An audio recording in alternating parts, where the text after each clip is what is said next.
빨리 살을 빼야 되는 상황이 있을 수 있는데 간헐적 단식도 시도해보는 것도 추천이 됩니다.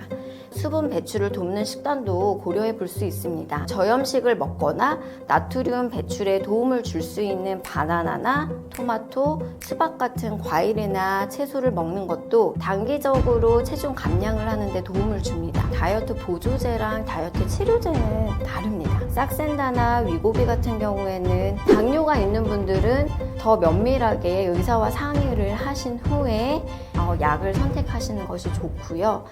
네, 가정의학과 전문의 김다미입니다. 운동 없이 굶는 다이어트만 할 경우 어떤 문제가 생길 수 있을까요? 잘못된 다이어트의 위험성에 대해 알려주세요. 굶었을 때 체중이 빠질 수는 있지만 우리 몸에 필요한 필수 영양소가 부족해질 수 있어서 신진대사가 떨어져 면역력 저하나 피로감 등의 부작용이 생길 수 있습니다. 그리고 운동 없이 굶는 다이어트를 하게 되면 근육 손실이 동반되기 때문에 장기적으로는 효과적인 체중 관리가 어려워집니다. 다이어트 할 때 식습관이 가장 중요하다고 하는데요. 어떻게 먹는 것이 좋은 방법일까요? 기본적으로 단백질, 지방, 탄수화물 등 균형 잡힌 식사를 하는 게 좋고요. 먼저 식전에 물 한 잔을 마시면 공복감을 달랠 수 있고 소화나 대사 활동을 도움을 줄 수 있습니다. 식사는 채소나 샐러드로 시작하는 것이 좋은데 이런 섬유질이 많은 것들은 칼로리는 낮으면서 섬유질이 풍부해 포만감을 줄 수 있고요. 그 이후에 포만감을 오래 유지시켜주는 닭가슴살이나 두부, 계란 등 저지방 단백질을 드시고 그 후에 정제 탄수화물이 아닌 현미, 고구마, 통곡물 같은 복합 탄수화물을 드시는 것이 좋습니다. 운동은 다이어트에 정말 필수인가요? 언제 운동을 해야 지방을 태우기에 가장 좋을까요? 지방이 잘 빠지는 운동 방법이 있다면 추천해 주세요.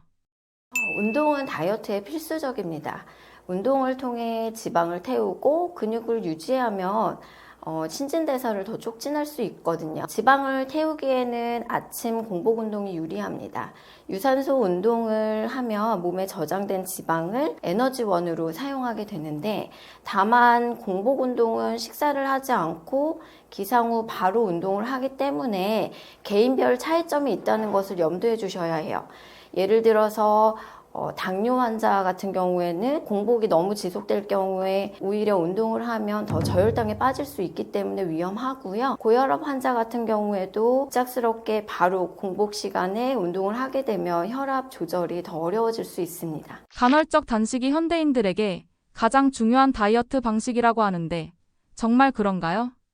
우선 기본적으로 다이어트는 개개인별 차이가 되게 중요하다고 생각하는데요. 사람마다 각자 생활 방식도 다르고 기저질환이 다르기 때문입니다. 간헐적 단식은 일정 시간 동안 공복을 유지하고 한정된 시간에만 식이를 하는 방법인데요. 대표적으로 16시간은 공복 상태, 그리고 8시간은 식이를 할 수 있는 시간입니다. 기본적으로 공복 시간을 잘 지키고 식이를 하는 시간에 양질의 식품을 먹어야 합니다. 하지만 식이 시간에 제한 없이 무분별한 식품을 드시게 될 경우에는 사실 효과가 더 떨어질 수 있기 때문에 기본적으로 건강한 식사 내용과 운동을 병행하는 것이 중요한 포인트고요. 기본적으로 우리 바쁜 현대인들 같은 경우에 특별한 식단을 정해놓고 식사를 하는 게 아니라 공복 시간만 정해놓고 식이 시간에 자유롭게 할 수 있기 때문에 적용하기 더 쉬운 다이어트 방법이라고 할 수 있겠습니다. 다이어트를 하는데 수면의 비중은 어느 정도나 될까요? 수면은 체중 관리에 아주 중요합니다.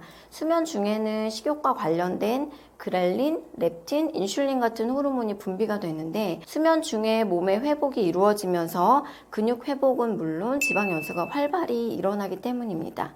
특히 수면을 잘 할 때 주로 이제 포만감을 유지시켜주는 렙틴이라는 호르몬이 많이 분비가 되는데요. 그 렙틴 호르몬이 작용을 할 때 내장 지방도 줄여줄 수도 있고 또 지방 연소에 도움이 주기 때문에 잘 자는 게 다이어트에 도움이 됩니다. 다이어트를 위해서 꼭 지켜야 할 것들이 있다면 알려주세요. 기본적으로 규칙적인 식이 패턴과 건강한 식단이 중요합니다.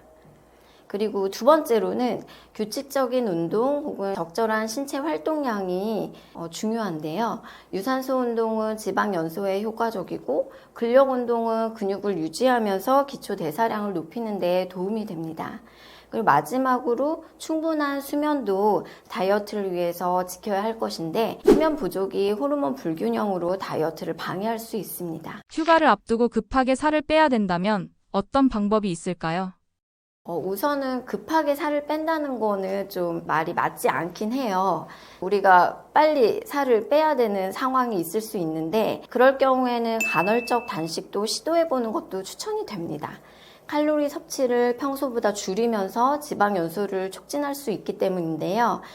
두 번째로는 수분 배출을 돕는 식단도 고려해 볼 수 있습니다. 저염식을 먹거나 나트륨 배출에 도움을 줄 수 있는 바나나나 토마토, 수박 같은 과일이나 채소를 먹는 것도 단기적으로 체중 감량을 하는 데 도움을 줍니다. 또한 그 수분 섭취를 적당히 하면 체내에 쌓인 나트륨과 독소를 배출하는 데 도움이 됩니다. 마지막으로 고강도 운동도 지방 연소를 하는 데 도움을 줄 수 있고요. 특히 관리가 필요한 부위를 집중적으로 운동하는 것도 도움이 됩니다. 다이어트 보조제를 먹으면 살 빼는데 정말 도움이 많이 되나요?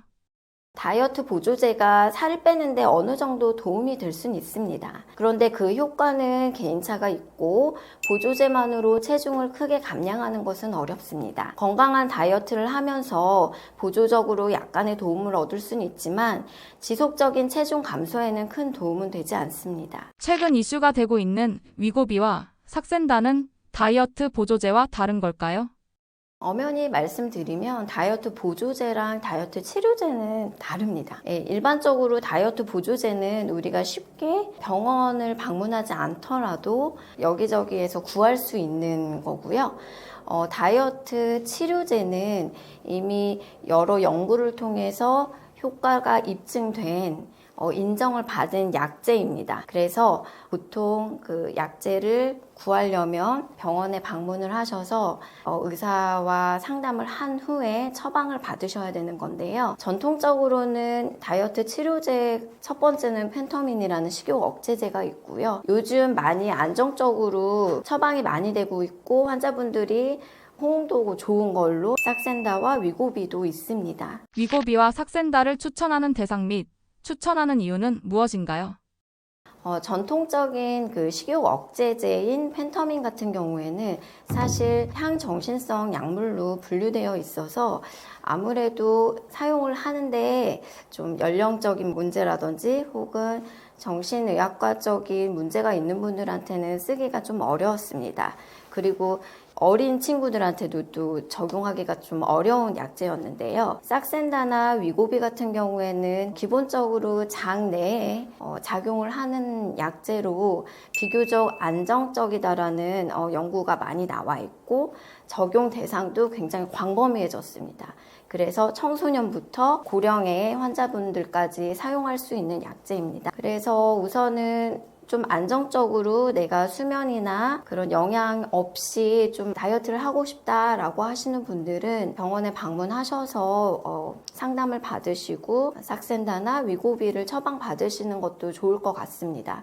다만 이 약제들이 기본적으로 당뇨 환자 연구하면서 부가적으로 비만약으로 승인받은 약제라 당뇨가 있는 분들은 더 면밀하게 의사와 상의를 하신 후에 약을 선택하시는 것이 좋고요.